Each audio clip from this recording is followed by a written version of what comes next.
The Rock and Roll Coffee Show is brought to you by Writers and Rockers Coffee Company, keeping the music and memories alive with some damn good coffee.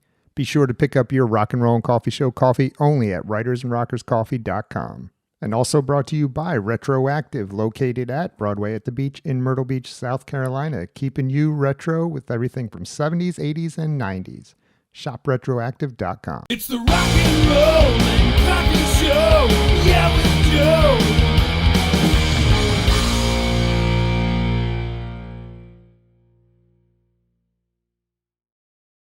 The new album, Grand Explosivos, right? Is that what it's called? Yeah. Yeah. Killer record.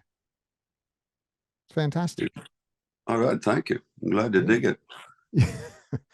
Comes out September 15th, which is about a week from now. And it's available through your website. Is that correct? People can go there and pre-order it? It'll be available everywhere. Right. But they can go now, though, and pre-order it, right? Yeah. Okay. And the single, there's 2 singles out already, and then the third one came out today. Right. So I Got a Feeling was the first one, very catchy song, and then Domestic Blitz was the second one. What is the third one is what? Well, Life Treats You Funky. That's one of my songs that I wrote down that after my first listen is that I really enjoyed. That kicks off the album. Tell me about this record. For fans of Electric Boys, I mean, what can they expect from it? I'd say it's a party album. It's probably our most party album since Groovus Maximus, because everyone got a bit knocked down and inspired for songwriting and stuff because of the pandemic. So I think the last album, the Upside Down album turned out to be a little bit, a little darker lyrically and stuff. And I guess I think everyone was just tired of the whole pandemic thing. And so that led into another vibe for this album. We all just felt like putting that behind us and, have some fun again, basically. Mm-hmm. When did you start writing this album? I don't know, a year and a half ago, maybe. Okay.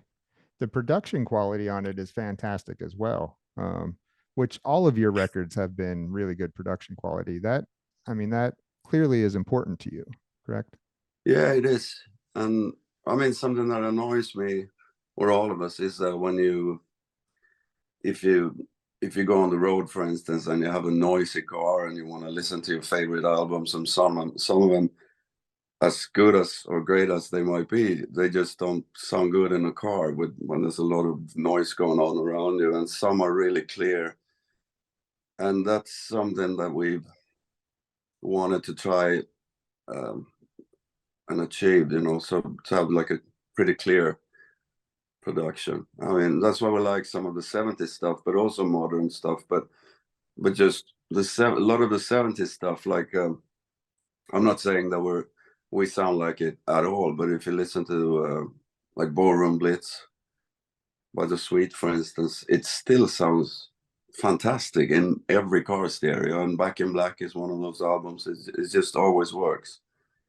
So those are good benchmarks, or whatever the word is in English, to go for, really. A lot of the productions nowadays are really, there's a lot of overdubs and there's a lot of guitars. There's this wall of sound which we don't like. We all always like when you can hear one guitar playing his bit over there and then the other guy over there doing something else. So it gives it more personality, I think. Sure. Now the guitar tones and everything on this record everything is working for this record. What goes into finding those tones for you? What do you mean? Like, well, this your guitar sounds. It's just, everything. How we find them? Yeah, like, does it take you a while to dial in those tones and to get are you picky when it comes to the right sound?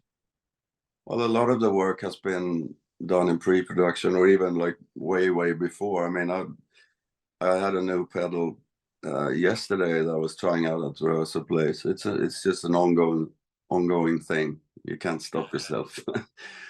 But yeah, but it's important. I mean, when we record an album, we always gather around. You know, we're all in the same room at the same time playing live, and what goes onto tape is what stays on tape usually. So it's not like I mean, a lot of people do it a sort of like a quicker way, I suppose, when they just say, okay, let's just focus on the drums here, we can always fix the guitars later. But no, that's not how we work. It's like we want all the stuff down at the same time, and then it's time for the little bits and pieces, the icing on the cake, so to speak, overdubs. So you record mainly live then altogether? Yeah, and Yeah. and if there's like a bum note or whatever, we fix it straight away, and then that's a take, and then we go to the next one. That's the way we've always worked. I mean, I think I could sit afterwards and look at the speakers and try to put down a good rhythm guitar together with the drums, and of course I can do it, but it's not the same vibe as it is standing next to the drummer, feeling it, and Yeah. actually seeing when it hits the cymbals. Yeah, you're not gonna get that feel.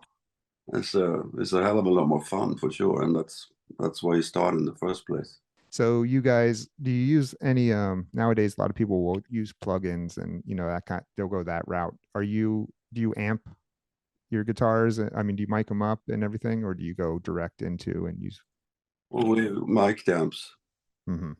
but usually now the engineers nowadays they usually take like a clean signal as well, just to be sure, just to be safe. Because if for some reason when you do the mixing and you find out, oh shit, there was too much distortion in that guitar or whatever, then you can like reamp it, as it's called, take that signal again into another amp and fiddle with that for a while. So, but I don't think we really did it on this album.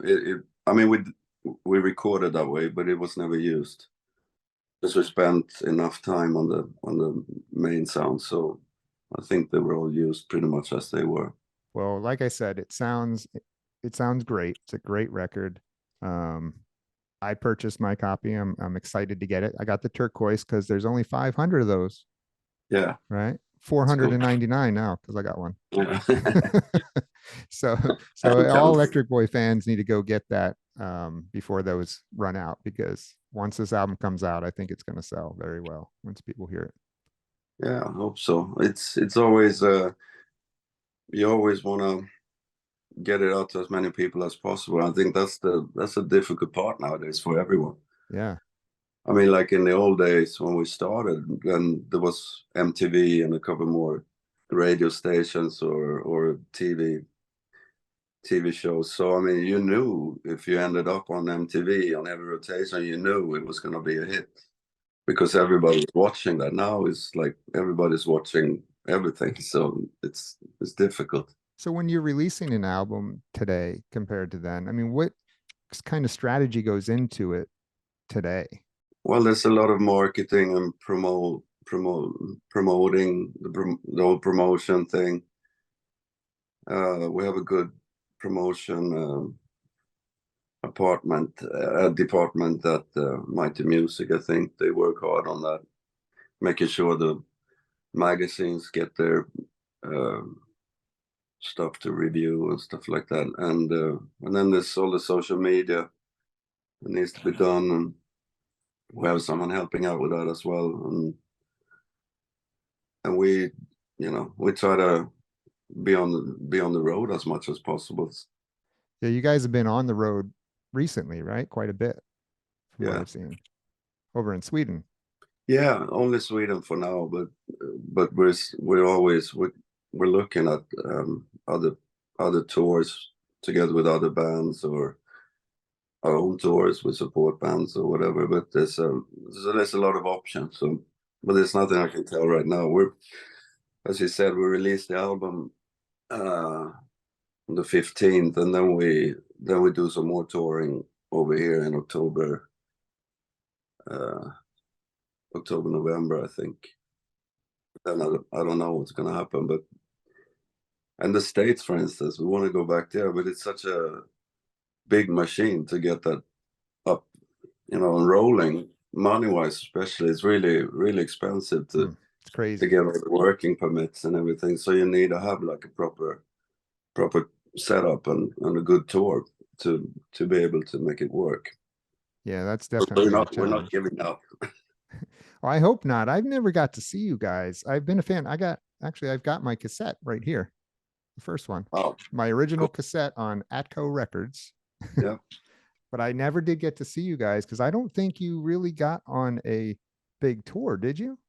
I mean, you went out with Thunder for a little bit and Mr. Big, but did you ever get like a big long tour? Well, in America, we did a tour with Mr. Big and Hardline.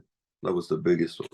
And some tours before that. We did some shows with Dix and somebody else. I can't remember, but the Mr. Big one and Hardline was the big one that we did. Was that successful for you guys? Because it seems like as good as Mr. Big is, I don't know if Electric Boys definitely were that kind of band. You know what I mean? I don't think people knew what kind of band they were either, because I remember. I mean, they had a big hit with that ballad, but I remember them talking about it, how confusing it was, because if I remember this correctly, it wasn't even supposed to be on the album at first. It was sort of like a extra track or whatever, and I think it was their manager. I can be wrong, but from what I remember anyway, who said it's great, it's gotta be on the album. We gotta push this song, and of course it turned into a hit. But the rest of their set didn't sound like that. So they had a lot of screaming girls because of that song. But then they were like a totally hard rocking band. So it was kind of weird. I mean, that can happen sometimes, and like that the song gets bigger than the band, and in a way it was a bit like that with us as well, because of Lips and Hips. It's like I think quite often when people have said they don't know about the Electric Boys, whatever, and then say Lips and Hips. Yeah, I remember. So, but thankfully that song was what we've been doing. So it wasn't like it didn't send off any wrong signals, so to speak. Yeah, yeah. But it was a I'm good tour, and it was a great time with the Hardline guys and Neil Sean and all that. yeah, Good memories from that. yeah. You just, from what I remember, you guys just kind of were separated from. I mean, you were lumped in with all those bands at that time, but you guys, your sound was not that sound No. to me. I mean, Bang Tango was a little similar, more similar to you guys. You guys were kind of in the same situation, I think, where you didn't quite fit in with that sound, but weren't quite with the what was coming in. Yeah, I guess so. I mean, first of all, it always felt like we were on the outside looking in to this whole Sunset Strip thing and everything, because we were over here basically in Sweden, and none of us really used to listen to that stuff. It was going on at the same time as us, but we were still listening to all the records that we had been listening to earlier on, which was basically, well, in my case, it goes back to the 50s, like Little Richard and Chuck Berry and all that stuff, and then through the 60s with the Beatles and the Byrds and all that, and then all the 70s stuff, which really connected us, the four of us, all the Led Zeppelin and Black Sabbath and everything. Mm-hmm. And that was still, I mean, I was always a lot more connected to Hendrix and the Doors and all that kind of stuff. I don't know. It's like if we would have been around in the 70s, I would probably have been compared more to like Mark Bolan and Ian Hunter than people like maybe saying that it's a hair band, because the hair band thing was going on at that time. Right. But of course, there was some great music as well, great bands, and Van Halen and all those guys came along. But we always wanted to make records that didn't sound retro, even if the inspiration was old. But we always wanted to try to update the sound so that, like, I mean, like with Bob Rock, for instance. I remember when every time if you were in a club and Dr. Feelgood came on the Motley Crue song, it always sounded louder than everything else. Mm-hmm. And so we always felt like you don't want them to play your album after that, and it's gonna sound really wimpy. It needs to have that. So, speaking of Bob Rock, did you guys choose him? Did you request him to do that record?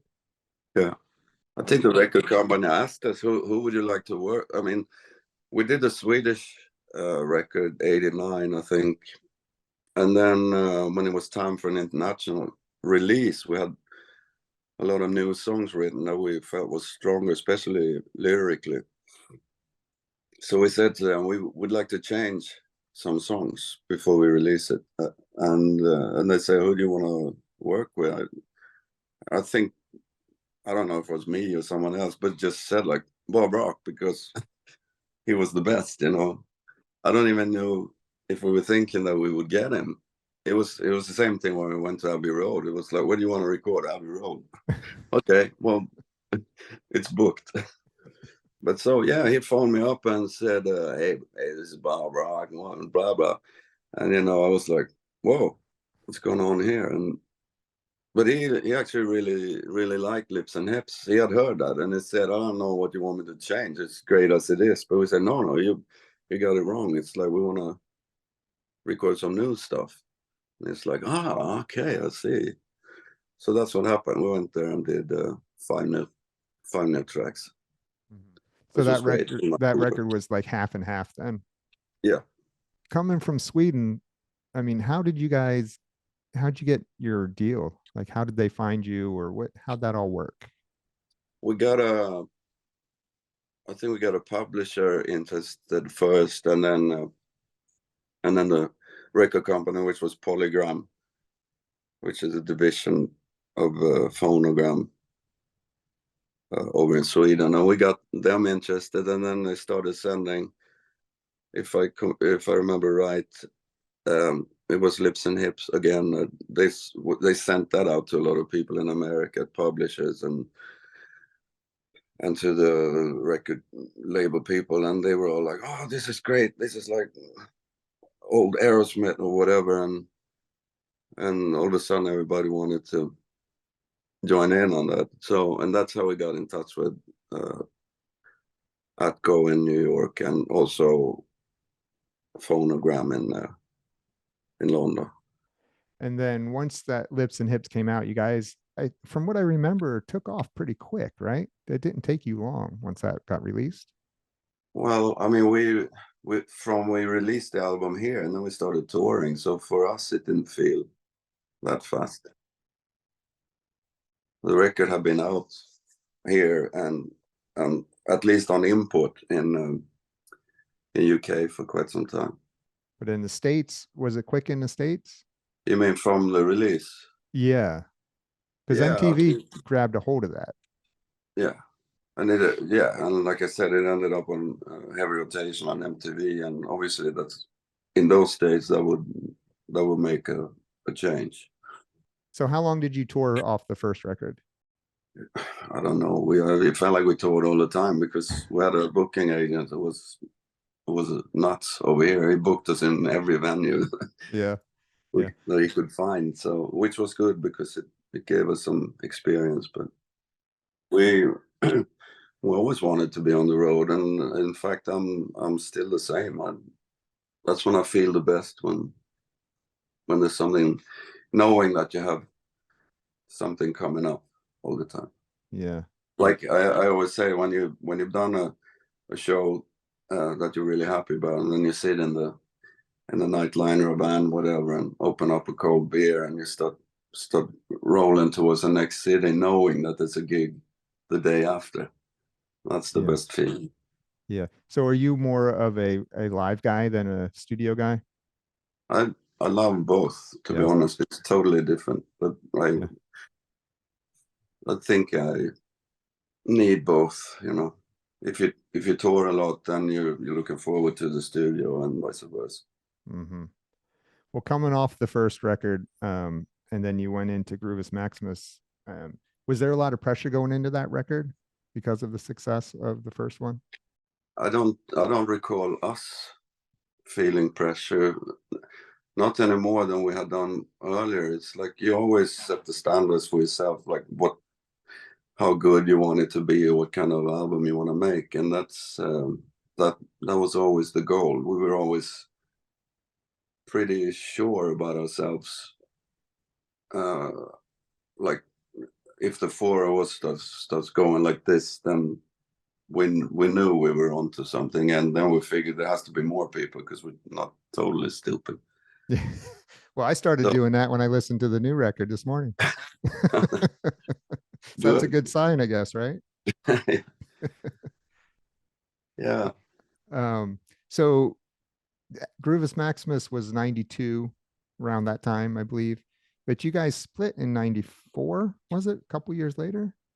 Yeah, we did a third album, called Freewheeling, which I think came out 93. I could Okay. be, can be wrong, or early 94. But the problem at that point was that there was a lot of money spent on making the album, and then when the album was done and we were all really happy about it, then the record company said, "But we asked them, so, oh, what's going on now? What about the promotion?" They were like, "Well, we don't have any money left." We're like, "What? You don't have any money left? Who planned this?" So it was released, but then nothing, you know. Yeah, it was just kind of set out there. And I was happy about the album. I think we all were. But there was a lot of things going on. We had changed two members, and then because of that happened, it was like, I don't know if we set out to split the band forever, but I just as the main songwriter, I felt that I won't be able to make another great or another really good album, because I just felt the inspiration. I lost all the inspiration. So, and then we ended up getting back together, but that was like 17 years later. Yeah. Yeah. So then what did you do? I mean, how'd you get the inspiration back? But I don't know. Well, I did. I started playing with a band that we called Titanic Truth, which was like a power trio, and we were all writing, and that ended up like being like a 1 or 2 year long jam almost, which was really needed. We didn't have any, record company bullshit involved or any contracts or any of that. Just pure music, which was great fun. And after that, I did a solo album called Psychonaut, and then I started playing with Ginger from the Wild Arts, Siba Ginger 5, and we did some tours in UK and Japan, and then I joined Hanoi Rocks 2009. How'd you get that gig? How'd that come up? No, wait a minute, 2005. Mm-hmm. 2004 or 2005 until 2000. Well, I had been touring in the early 80s, both me and the bass player Andy Christel. We'd been touring with Hanoi as a support band in Finland a lot in the 80s, so we knew the guys, and Andy always said that we got to play together at some point. And so, well, he just phoned me up and said, I want to come over and try out. And I remember thinking it might last for a year or whatever, but it could be great fun because we always talked about it. And I was always a fan of all the old Hanoi stuff. So yeah, that's how it happened. Mm-hmm. So that was what, about 4 years you were with them? Yeah, 4.5 years, I think. Okay. Now, during that time, I mean, were you writing songs with them as well, or just writing on your own still? No, I was writing for them. And the album we did, Street Poetry, was really a band album, I would say. We rehearsed a lot, and both Andy and Mike was really open about the songwriting. And they said, what song ideas do you have? So I remember sitting at his house or in his flat and going all over a bunch of ideas. And I think that it was 4 or 5 of them that ended up being the main ideas for some of the songs on that album. So that was fun. There was one song actually. I was going through everything, and then I started playing this, and then there's this song that, but no, I can't do that. It sounds too much like Hanoi Rocks, and I'm like, wait a minute, I'm playing with Hanoi Rocks. We can use this now, and he really liked it. So of Yeah. course, it ended It, up in the album. was there any times where it was the opposite, where you wrote something and you were like, "No, this is too much like Electric Boys. I can't use this in Hanoi Rocks." I don't remember, but I mean, obviously, there's songs coming up once in a while, and that you just put on the shelf for the time being because you don't have any place for them at the moment. But I wasn't. I mean, I wasn't planning. Nothing was being planned as far as Electric Boys goes. So it wasn't until Andy and Mike decided to quit the band, and then I started thinking, what do I want to do now after this? And then I asked the bass player, Andy. I said, "What do you feel like? Do you feel the same as me?" And he did. We were both like, it would be fun to, because Hanoi Rocks is a bit more, the way I look at it anyway, it's a lot more straightforward, kind of rock and roll. Yeah, I guess. And our stuff was a bit more 70s, kind of a little bit more funky and all that.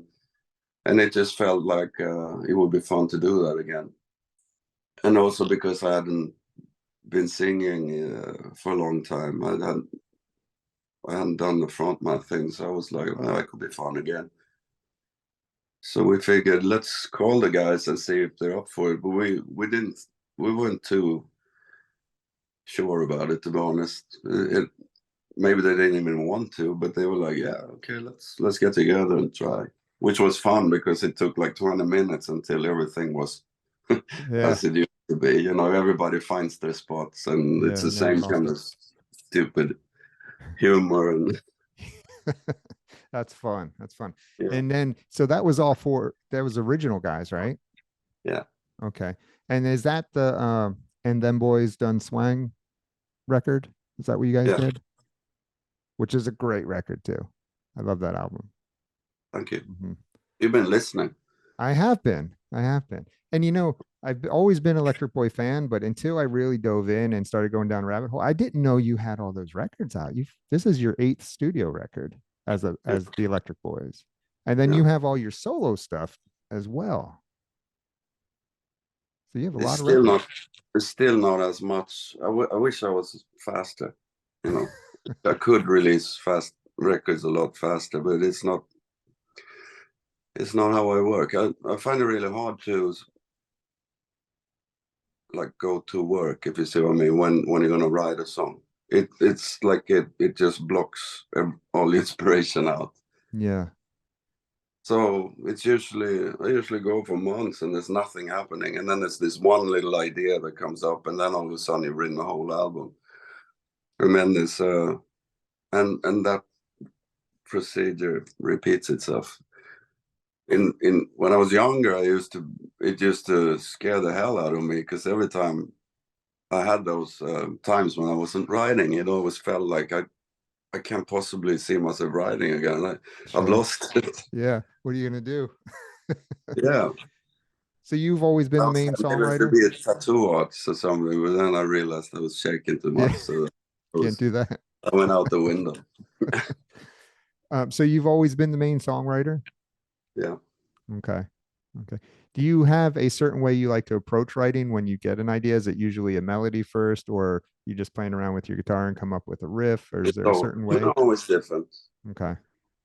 In the old days, there used to be a riff usually, but now a lot of times there's it could be like a title or a vocal melody or anything. All right, Connie. Well, listen, man, I appreciate you taking time to talk with me. Um, I was so excited when we got together and we started talking about this, about doing the show. I was like, because like I said, I've been a fan a long time, and I think the new record is not going to let anybody down. It's a great Thank you. record. I'm glad to hear that. You never know before.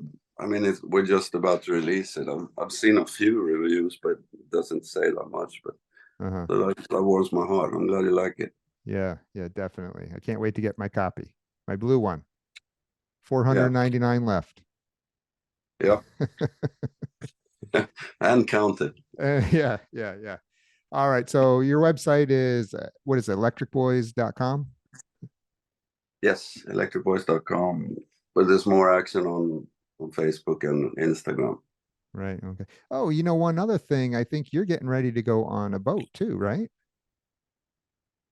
You playing you Sorry. playing you're playing on a boat. Yes. What was the name of it? Rock the Boat, I Rock the think. boat. Rock the boat. Yeah. Yeah.